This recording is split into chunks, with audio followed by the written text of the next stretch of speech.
최근 북한이 재래식 전력 현대화에 속도를 내고 있습니다. 급기야 원양 함대를 만들겠다는 다소 좀 어처구니 없는 포부까지 밝혔는데요. 실제로 5,000톤급 구축함을 한 척 내놓기도 했습니다. 그래서 오늘은 바로 그 최현함을 소개해 보려 합니다. 일명 북한판 이지스함이라고 하는데 제가 보기에는 북한의 이지스 호소함이라고 불리는 신형 구축함을 살펴보기 전에 구독, 좋아요, 알림 설정으로 100만 구독자를 향한 여정에 함께해 주시기 바랍니다.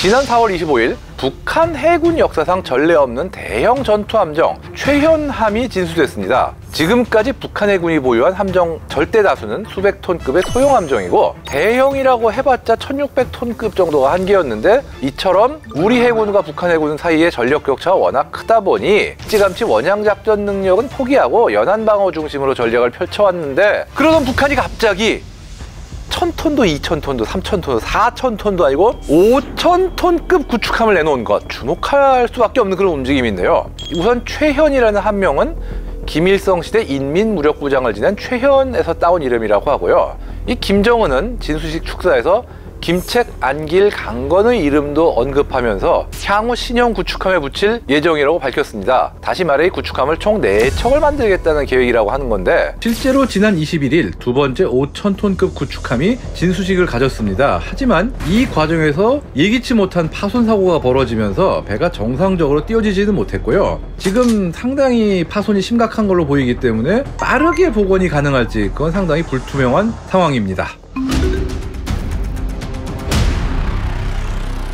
언뜻 봐도 무장을 정말 과하게 그냥 꽉 눌러 담은 그 느낌이에요. 추정되는 미사일 숫자만 해도 무려 106발이고 이 중 74발이 수직 발사기 즉 VLS에 실리는 것으로 추정됩니다. 5000톤급 함정 기준으로 보면 상당한 과무장이죠. 심지어 다른 배들 같으면 헬기 경납고가 들어갈 자리까지 또 VLS로 그냥 꾹꾹 눌러놨으니 이건 VLS에 정말 올인했다고 해도 과언이 아닐 정도. 이건 뭐 정말 좀 과한 표현으로 VLS 성애자 약간 좀 이런 수준이에요 지금 진짜.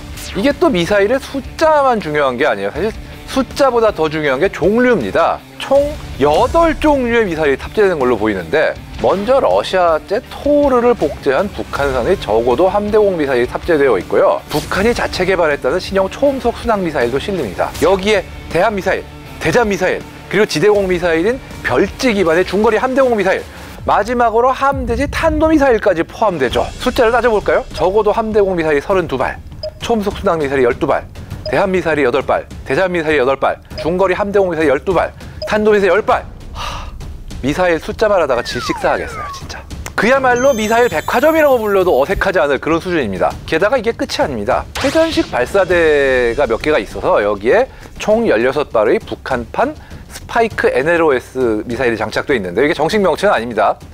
이 미사일은 광섬유로 유도되는 방식이라 비교적 근접해 있는 적 지상 및 수상 목표에 대응하지만 고속정이나 무인 드론 대응용으로 쓰일 가능성도 있습니다. 또한 포무장도 눈여겨볼 부분인데요. 함수에 이탈리아 오토멜라라사의 함포를 복제한 것으로 보이는 127mm 함포가 달려 있습니다. 다만 이 이탈리아제 원본은 원격 조종식 무인 포탑이지만 어째 사람이 타고 조준할 수 있게 만들어진 것으로 추정되고요. 이 연돌 뒤에 러시아의 판치르 M2를 베낀 듯한 북한제 근접방어무기 시스템, 즉 CIWS가 또 그 좌우에는 원격 조종식의 30mm 게틀링포도 자리 잡은 모습인데요. 전반적으로 체급 대비 무장이 좀 과한 편인, 아무리 봐도 일반적이진 않은 형태인 건 맞습니다.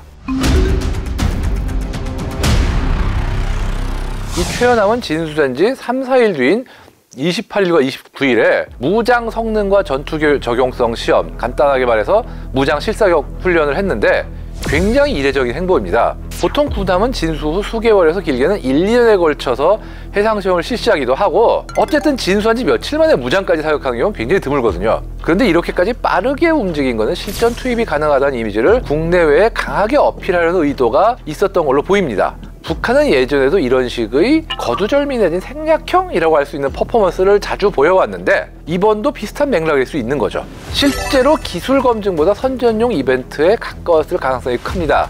때문에 저 무장들이 정말 발사만 되는 게 아니라 진짜 표적을 상대로 전투 능력을 100% 발휘할 수 있는 상태인지에 대해서는 다소 의문이 남아있는데요. 일단 무장 운용 시험이 공개된 만큼 적어도 무장들이 모형은 아니다 라는 점은 확인된 셈입니다. 하지만 평판형 전자주사식 레이더, 사실 이게 어떻게 보면은 북한판의 이지스 호소함이라고 불리게 된 계획인데 이게 실제로 탑재가 된 건지 아니면 진짜 자리만 비워두고 철판으로 일단 메꿔놓은 건지 그것도 아직 100% 확인이 안 되고 있는 그게 사실입니다. 그리고 이 무장이 전부 다 여기 다 채워져 있는 거면은 연료나 보급함 같은 기본적인 필요 물자의 탑재량은 줄어들 수밖에 없는데요. 그러면 전투 지속 시간이 매우 짧아지고 항속거리도 굉장히 제한적일 가능성이 커 보입니다. 일각에서는 고속정보다 조금 더 오래 나갔다 올 수 있는 수준이라는 굉장히 박한 평가도 조심스럽게 나오는 상황인데 이러면서 무슨 원양함대 타령인지 좀 파헤칠수록 이해가 안 가는데요. 여기에 또 하나가 정말로 내 척을 다 만들 게 확실하면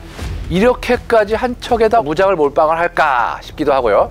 또 엔진 역시 장착 여부를 두고도 논란의 중심에 서 있습니다. 지난 4월 30일 공개된 무장 시험 발사 당시에 함정이 스스로 항해하지 못하고 예인선에 의해 이동했다는 정황이 있는데 실제로 항구에서 별로 떨어지지도 않은 데 가서 쐈어요. 그렇다는 얘기는 자체적으로 멀리 가기 힘들다는 얘기죠. 즉 동력 시스템은 아직 완성되지 않은 거로 추정되는데 심지어 공중에서 찍은 컷을 보면은 이 연돌들 굴뚝 안쪽이 텅 비어 있어요. 아무것도 없어요.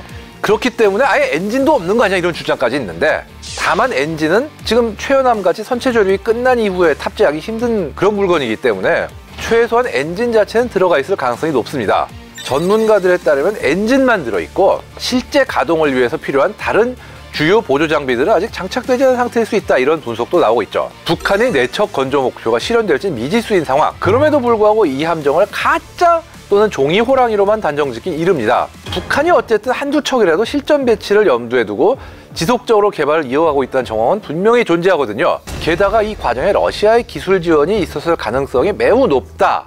이렇게 추정되면서 적어도 최연함만큼은 완성시켜서 실전 배치하겠다. 이것까지는 의지가 분명히 보입니다. 특히 함정에 핵탄두가 탑재될 가능성도 제기되고 있는데 이를 방어하기 위한 과도한 무장은 아닐까 의심도 들고요. 그런 점에서 최연함이 단순한 과시용으로만 보기에는 북한의 의도가 꽤 심상치 않아 보입니다. 지난 5월 4일 실제로 김정은은 전차 생산시설을 방문해서 육군의 현대화를 강조한 바 있고요. 열세인 공군력 역시 단계적으로 보완해 나갈 걸로 풀이되는데요. 즉 육해공할 거 없이 재래식 무기의 현대화에 총력을 기울이고 있는 거죠. 북한이 러시아의 기술 지원을 등에 업게 된 이상 그들의 향후 군사행보를 더욱 예의주시할 필요가 있겠습니다.